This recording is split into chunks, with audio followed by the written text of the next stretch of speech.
आज हम क्या पढ़ने वाले हैं। हमने सेल चैप्टर स्टार्ट करा था और सेल चैप्टर के अंदर हमने सेल के अंदर हमने प्लाज्मा मेम्ब्रेन के बारे में पढ़ चुके हैं और सेल वॉल के बारे में पढ़ चुके हैं। साथ ही हमने सेल ऑर्गेनेल्स को भी डिस्कस करा है थोड़ा बहुत। सेल ऑर्गेनेल्स के बारे में डीपली हम अगली वीडियो में डिस्कस करेंगे सेल ऑर्गेनेल्स को, ठीक है। और इस वीडियो में आज हम डिस्कस करने वाले हैं न्यूक्लियस के बारे में, ठीक है। अगर सेल की बात करूं तो सेल के 3 यही कंपोनेंट है, बाहर प्लाज्मा मेम्ब्रेन या फिर सेल वॉल। सेल वॉल आपकी प्लांट सेल में मिलेगी। सेल वॉल कहाँ मिलेगी आपको? प्लांट सेल में। और प्लाज्मा मेम्ब्रेन होगी एनिमल सेल। प्लांट सेल में भी प्लाज्मा मेम्ब्रेन होती है, लेकिन उस पर मेन कवरिंग सेल वॉल भी होती है आउटसाइड प्लांट सेल के पास।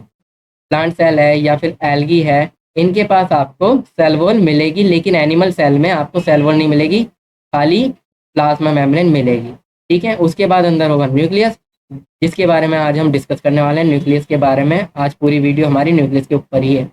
और सेल ऑर्गेनेल इसके बाद वाली वीडियो में हम सेल ऑर्गेनेल डिस्कस करेंगे, ठीक है। और न्यूक्लियस के अलावा बाकी जो स्पेस बचा वो क्या है आपका? साइटोप्लाज्म, ठीक है। तो चलिए आज हम न्यूक्लियस को डिस्कस करते हैं। तो सबसे पहले न्यूक्लियस को डिस्कस करने से पहले हम जान लेते हैं न्यूक्लियस के ऊपर कुछ फन फैक्ट। जो न्यूक्लियस है हमारा, क्या है न्यूक्लियस? न्यूक्लियस क्या है? कुछ नहीं है, बस ये सेल है हमारा। सेल के अंदर यहाँ पे ये जो सेल, ये जो चीज़ है, इसी को हम कहते हैं, क्या कहते हैं? न्यूक्लियस, ठीक है। क्या है ये? न्यूक्लियस। अब न्यूक्लियस जो है, सबसे पहली चीज़, न्यूक्लियस होता है डबल मेम्ब्रेन। कैसा होता है न्यूक्लियस?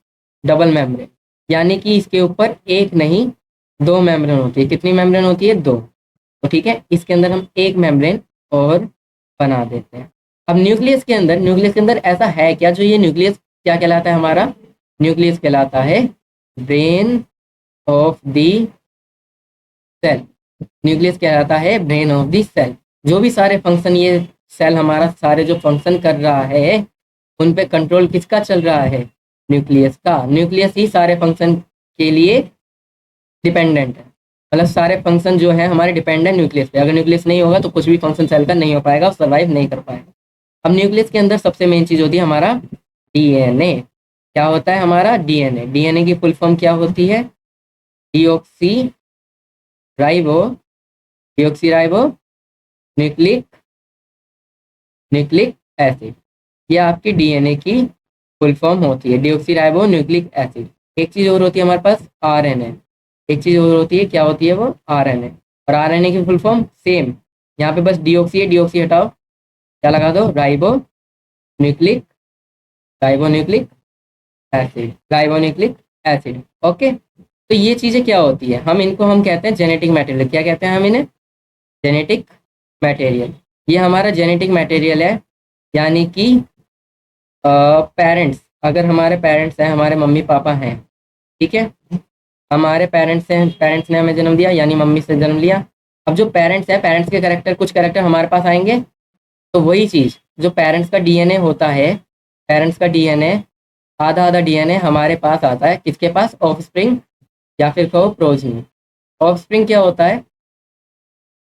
किसी का भी मतलब बच्चा जन्म हुआ, हम उसे ऑफस्प्रिंग कहते हैं, ठीक है। कोई भी न्यू बॉर्न बेबी बोर्न होता है तो हम उसे ऑफस्प्रिंग या फिर प्रोजनी कहते हैं। क्या कहते हैं? प्रोजनी या ऑफस्प्रिंग। अब क्या होता है, हमारे पास पेरेंट्स होते हैं 2, एक है फादर, एक है मदर, ठीक है। Father and mother.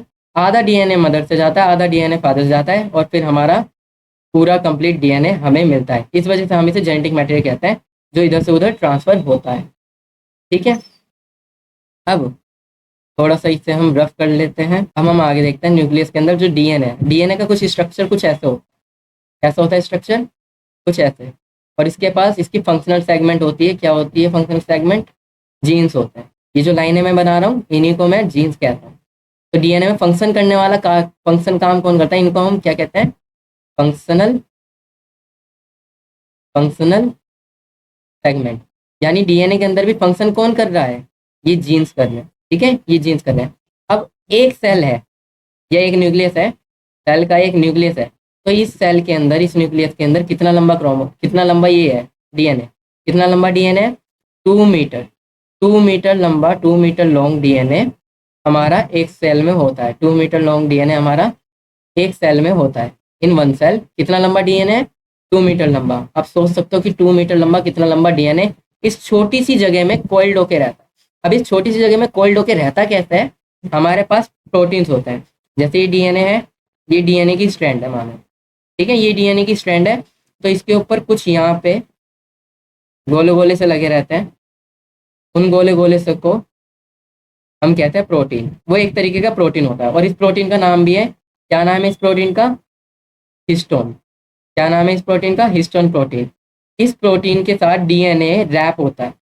इस प्रोटीन के साथ डीएनए क्या होता है, रैप होता है, ऐसा स्ट्रक्चर बनाता है जिसको हम थ्रेड लाइक स्ट्रक्चर बोलते हैं। क्या बोलते हैं, थ्रेड लाइक स्ट्रक्चर। और इस थ्रेड लाइक स्ट्रक्चर का फिर हमारे पास नाम भी आता है। क्या नाम है इस थ्रेड लाइक स्ट्रक्चर का, क्रोमैटिन। ठीक है, क्या नाम है इस थ्रेड लाइक स्ट्रक्चर का, क्रोमैटिन। ठीक है, क्रोमैटिन। जब हिस्टोन प्रोटीन के साथ रैप हो जाता है हमारा डीएनए, तब हम उसे क्रोमैटिन कहते हैं और वो बनाता है थ्रेड लाइक स्ट्रक्चर। ठीक है, अब ये थ्रेड लाइक स्ट्रक्चर बहुत ही अच्छे से रैप होके, कुछ इस तरीके से, यहाँ पे देखना, कुछ इस तरीके से बहुत ही अच्छे से रैप होके हमारा दूसरा स्ट्रक्चर बनाते हैं, कुछ इस तरीके से, कुछ इस तरीके से। अगर मैं इसे सिंप्लीफाई करके बनाऊं तो ये कुछ ऐसा दिखेगा, बाहर से ऐसा, माइक्रोस्कोप में कुछ ऐसा। और इस स्ट्रक्चर को हम क्या कहते हैं, क्रोमोसोम। क्या कहते हैं, क्रोमो। ओके, तो क्या है हमारे पास न्यूक्लियस के अंदर, हमारे पास क्या है, डीएनए। डीएनए से क्या बना, हिस्टोन प्रोटीन के साथ मिलके क्रोमैटिन। और क्रोमैटिन जब इकट्ठा होके, थ्रेड लाइक स्ट्रक्चर इकट्ठा होके क्या बना देता है, क्रोमोसोम। इस चीज के बारे में हम आगे पढ़ेंगे। ठीक है, आई होप आपको ये अच्छे से क्लियर हो गया होगा कि डीएनए जो है, डीएनए हिस्टोन प्रोटीन के साथ मिलके, किसके साथ मिलके, हिस्टोन प्रोटीन के साथ मिलके बनाता है क्रोमैटिन। और फिर क्रोमैटिन क्या करता है, क्रोमैटिन स्ट्रक्चर है वो रैप होके अच्छे से क्रोमोसोम बनाता है। क्या बनाता है, क्रोमोसोम। ओके, तो चलिए अब आगे बढ़ते हैं और आगे चीजें हम इस चीज को अच्छे से डिस्कस करते हैं। बिल्कुल डिटेल में जाने वाले हैं अब हम। ठीक है, तो चलिए आगे कुछ कुछ देखते हैं। न्यूक्लियस का 3D स्ट्रक्चर देख लेते हैं पहले। न्यूक्लियस का 3D स्ट्रक्चर, न्यूक्लियस क्या है, ब्रेन ऑफ द सेल। इसका 3D स्ट्रक्चर कुछ ऐसा है। तो देखो बाहर मैंने आपको कहा था न्यूक्लियस क्या है, न्यूक्लियस की कितनी मेम्ब्रेन है, 2 मेम्ब्रेन है। देखो ये न्यूक्लियर एनवलप, ये न्यूक्लियर की बाहर कवरिंग है, और इसके बाद 2 मेम्ब्रेन है, आउटर मेम्ब्रेन और इनर मेम्ब्रेन, 2 मेम्ब्रेन है इसके पास। और देखो ये थ्रेड लाइक स्ट्रक्चर बन रहा है, ये क्या है आपका, क्रोमैटिन। यानी क्रोमैटिन है ये डीएनए, डीएनए प्लस में हिस्टोन प्रोटीन है। क्या है, प्लस में हिस्टोन प्रोटीन। डीएनए जब हिस्टोन प्रोटीन, जैसे सेल था ना, सेल के अंदर न्यूक्लियस है, बाकी हिस्से को हम क्या कहते थे, साइटोप्लाज्म। क्या कहते हैं, साइटोप्लाज्म। ठीक है, साइटोप्लाज्म के बाद जैसे न्यूक्लियस है, न्यूक्लियस के अंदर भी जेली लाइक सब्सटेंस है जिसको हम कह देते हैं न्यूक्लियोप्लाज्म। ठीक है, सिंपल, जैसे साइटोप्लाज्म है वैसे ही न्यूक्लियस के अंदर न्यूक्लियोप्लाज्म है। और जो ये न्यूक्लियोलस है, ये न्यूक्लियोलस, न्यूक्लियोलस क्या है, न्यूक्लियोलस के अंदर क्रोमोसोम बनते हैं। तो इस वजह से ये क्या हो गया आपका, ये हो गया brain of the nucleus, brain of nucleus. जैसे न्यूक्लियस क्या है, ब्रेन ऑफ सेल है, सेल का ब्रेन क्या है, न्यूक्लियस। वैसे ही न्यूक्लियोलस क्या है, ये न्यूक्लियोलस क्या है आपका, ब्रेन ऑफ द न्यूक्लियस है। फिर इसके पास राइबोसोम होते हैं। राइबोसोम का काम क्या है, प्रोटीन फॉर्मेशन। राइबोसोम का काम क्या है, प्रोटीन फॉर्मेशन। राइबोसोम प्रोटीन बनाता है हमारे शरीर में, हमारे सेल के अंदर प्रोटीन बनाता है। ठीक है, और न्यूक्लियर पोर्स, ये न्यूक्लियर पोर क्यों है, न्यूक्लियस के पास पोर क्यों है, कोई भी मटेरियल है उसे सेल मतलब न्यूक्लियस से अंदर या बाहर जाना है तो उसके लिए इसके पास न्यूक्लियर पोर है। यानी न्यूक्लियर की जो डबल लेयर मेम्ब्रेन है उसके पास कुछ पोर्स हैं। तो ये हो गया आपका 3D स्ट्रक्चर इसका, न्यूक्लियस का। तो चलिए अब थोड़ा सा आगे चले, आगे देखते हैं क्या आगे क्या है। हाँ, जो मैंने चीज़ समझाई उसी चीज़ को अब 3D लुक में देखो। ये क्या है, ये डीएनए की एक स्ट्रैंड है आपकी, ये आपकी डीएनए की एक स्ट्रैंड हो गई। अब यहाँ पे क्या है, डीएनए का डबल हेलिक्स स्ट्रक्चर होता है। कैसा स्ट्रक्चर होता है, डबल हेलिक्स। और डबल हेलिक्स कैसा, ये स्टेयरकेस है ना, ये जो आपकी सीढ़ियाँ होती है, ये वाली सीढ़ियाँ, स्टेयरकेस, घुमावदार सीढ़ियाँ, इनकी तरह इसका जो स्ट्रक्चर होता है उसे हम डबल हेलिक्स कहते हैं। तो डीएनए कैसा स्ट्रक्चर बनाता है हमारा, डबल हेलिक्स स्ट्रक्चर। तो ये आपका पूरा क्या है, डीएनए। क्या है आपका पूरा, डीएनए। ठीक है, आगे क्रोमैटिन क्या है, जब ये हिस्टोन प्रोटीन है, ये आपका हिस्टोन प्रोटीन है, जब इसके साथ मिलके थ्रेड लाइक स्ट्रक्चर बनाता है तो हम उसे क्या कह देते हैं, क्रोमैटिन। और क्रोमैटिन जब थ्रेड लाइक स्ट्रक्चर इकट्ठा होकर क्या बना देता है, आपका क्रोमोसोम। क्या बना देता है, आपका क्रोमोसोम। ठीक है, अब कुछ इंपॉर्टेंट पॉइंट देख लेते हैं जो हमें याद करने की जरूरत होगी, जो बुक में लिखे होते हैं। The nucleus has a double layer covering called a nuclear membrane. Nucleus के पास डबल लेयर कवरिंग है जिसे हम न्यूक्लियर मेम्ब्रेन बोलते हैं, यानी इनर मेम्ब्रेन और आउटर मेम्ब्रेन। ठीक है, the nucleus and nucleus membrane has pores. Nuclear membrane के पास पोर्स है जो कि क्या करते हैं, transfer of material from inside of nucleus to outside. या तो इनसाइड से न्यूक्लियस आउटसाइड जाएगा या आउटसाइड से inside, that is to the cytoplasm. Okay, आगे देखते हैं क्या है।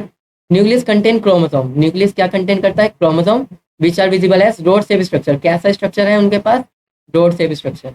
रोड शेप स्ट्रक्चर है, और जो कि तभी बनते हैं। क्रोमोसोम कब बनेगा, only when the cell is about to divide.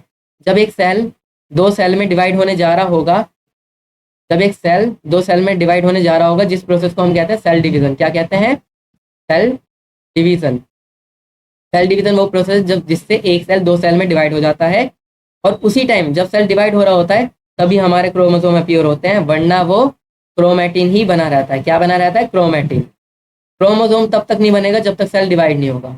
ठीक है, जैसे जैसे मैं बताता जा रहा हूँ ना, वैसे वैसे इसका स्क्रीनशॉट लेके रख लो ताकि आपको ये याद रहे। ठीक है, ओके।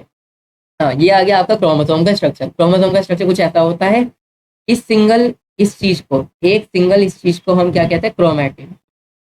ये जो है आपका क्रोमैटिड, ये वाला आपका ये जो स्ट्रक्चर है क्रोमैटिड, यहाँ से लेके यहाँ तक ऐसे ही दूसरा क्रोमैटिड, और ये तीन चार क्रोमैटिड मिलके आपका बनाता है पूरा, क्या बनाते हैं, क्रोमोसोम।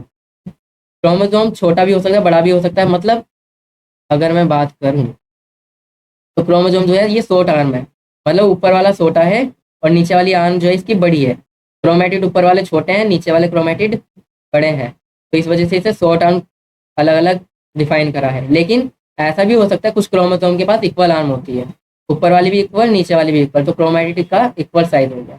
और जो बीच वाला पोर्शन है इसको हम कहते हैं सेंट्रोमियर। क्या कहते हैं, सेंट्रोमियर। सेंट्रोमियर इसको हम बोलते हैं। ठीक है, तो क्रोमोसोम, कुछ क्रोमोसोम ऐसे होते हैं जिसके ऊपर वाली आर्म होती ही नहीं है, खाली नीचे वाली आर्म होती है। खाली नीचे वाली आर्म होती है और ऊपर उसका क्या होता है, सेंट्रोमियर। ऊपर क्या होता है उसका, सेंट्रोमियर। कुछ ऐसे क्रोमोसोम भी होते हैं खाली टू क्रोमैटिड है नीचे। ठीक है, ये आपके क्या है, क्रोमैटिड। तो ये ऐसा स्ट्रक्चर होता है किसका, क्रोमोसोम का। कुछ और इंपॉर्टेंट पॉइंट्स देख लीजिए अभी। कुछ और भी चीज़ें हैं इसमें जो हमें जानने की जरूरत है। क्या क्या, क्रोमोसोम कंटेन इन्फॉर्मेशन ऑफ और inheritance of character from parents to next generation. जो मैंने आपको बताया था ना कि क्या है, पेरेंट्स है हमारे पास, एक तरफ फादर है एक तरफ मदर है। सिंपल हम एक तरफ कह सकते हैं, एक तरफ क्या है, फीमेल है और एक तरफ मेल है। हाफ डीएनए फादर से जाएगा, हाफ डीएनए मदर से जाएगा, फिर बाद में वो पूरा डीएनए बनाएगा जो कि एक ऑफस्प्रिंग यानी कि आपका न्यूबॉर्न बेबी बन जाएगा। ठीक है, न्यूबॉर्न बेबी बन जाएगा। तो क्या है, इसी चीज को हम इनहेरिटेंस बोलते हैं। जो डीएनए आधा मदर से आधा फादर से ऑफस्प्रिंग में गया है, इसी चीज को हम कहते हैं इनहेरिटेंस। इनहेरिटेंस कि मतलब डीएनए का ट्रांसफर, हमारे अंदर डीएनए का ट्रांसफर। लेकिन हम इसे सिंप्लीफाई में अच्छे से क्या कह सकते हैं कि जेनेटिक मटेरियल। क्या कहते हैं, जेनेटिक मटेरियल। जेनेटिक मटेरियल का जब ट्रांसफर होता है, जेनेटिक मटेरियल के ट्रांसफर को हम क्या कहते हैं, इनहेरिटेंस। क्रोमोसोम क्या करता है, इन्फॉर्मेशन कंटेन करता है इनहेरिटेंस की, यानी कि डीएनए को कंटेन करता है और डीएनए को पेरेंट से नेक्स्ट जनरेशन में पहुंचाता है। और हमारे अंदर क्या है, डीएनए डीऑक्सीराइबो न्यूक्लिक एसिड इसकी फुल फॉर्म है। डीएनए जो है वो हमारा जेनेटिक मटेरियल। ओके, हमारा डीएनए क्या है, डीएनए हमारा जेनेटिक मटेरियल है, इसकी फुल फॉर्म है डीऑक्सीराइबो न्यूक्लिक एसिड। उसके बाद आता है हमारा chromosome. Chromosome are composed of DNA and protein. तो क्रोमोसोम है वो किससे बना है, डीएनए और प्रोटीन से मिलकर बना है। अलग अलग टाइप्स के प्रोटीन है जिनके बारे में आप क्लास 11th में पढ़ेंगे। ठीक है, नेक्स्ट है फंक्शनल सेगमेंट। क्या है, डीएनए की जीन्स। जो जीन्स लगे रहते हैं उस पे जो प्रोटीन के बने हैं अलग अलग, वो क्या है, फंक्शनल सेगमेंट है। यानी डीएनए का जो सब फंक्शन कौन कर रहा है, जीन कर रहा है। जैसे जो करेक्टर है आपको फादर और मदर से जो करेक्टर मिलते हैं, जैसे आपके फादर की ब्राउन आइज है और अब मदर की ब्लू आइज है, तो आपकी ब्लू आइज है, तो आपकी कैसी ब्लू आइज है, यानी आपका मदर का करेक्टर शो हुआ है, तो वो किसके किसके जरिए शो होता है, जीन्स के जरिए। ठीक है, इसके बारे में आप डिटेल क्लास 11th में पढ़ेंगे। आगे चलते हैं। In a cell which is not dividing, अगर कोई सेल डिवाइड नहीं हो रहा है तो उसमें जो हमारे पास डीएनए है वो थ्रेड लाइक स्ट्रक्चर बना के रखता है, जिसको हम कहते हैं क्रोमैटिन। क्रोमैटिन क्या है? थ्रेड लाइक स्ट्रक्चर है, यानी धागे जैसा स्ट्रक्चर है। Chromatin material is visible as integral mass of thread like structure. कैसे वो शो होता है? Thread like structure. और जब तक सेल डिवाइड नहीं होता, ये क्रोमैटिन क्रोमोसोम में डेवलप नहीं होते, जब तक ये थ्रेड लाइक स्ट्रक्चर ही बना के रखते हैं। जब सेल डिवाइड होने लगता है, whenever the cell is about to divide, the chromatin material gets organised into chromosome. तो जो क्रोमैटिन है, थ्रेड लाइक स्ट्रक्चर, वो ऐसा स्ट्रक्चर बना लेता है जिसको हम क्रोमोसोम कहते हैं। और ये क्रोमोसोम ही फिर डिवाइड होके हाफ क्रोमोसोम फादर से, हाफ क्रोमोसोम मदर से आके सेल डिवाइड होता है और नया सेल की फॉर्मेशन हो जाती है। ठीक है। तो nucleus play a central role in cellular reproduction by which single cell divides and form two new cell. जो सेल का न्यूक्लियस है वो सबसे ज़्यादा इंपॉर्टेंट रोल प्ले करता है हमारे सेलुलर रिप्रोडक्शन में। ओके, तो कि क्या है? The process by which cell divides into two new cell, हम उसे सेलुलर रिप्रोडक्शन कहते हैं। सेलुलर रिप्रोडक्शन क्या है? एक सेल का दो सेल में डिवाइड हो जाना ही सेलुलर रिप्रोडक्शन है। और न्यूक्लियस उसमें मेन रोल अदा करता है, क्योंकि न्यूक्लियस के पास ही हमारा जेनेटिक मटेरियल है, जो कि क्या है? डीएनए। और डीएनए से आपका बना है क्रोमोसोम। ओके, आज के लिए इतना ही, फिर मिलेंगे नेक्स्ट वीडियो में।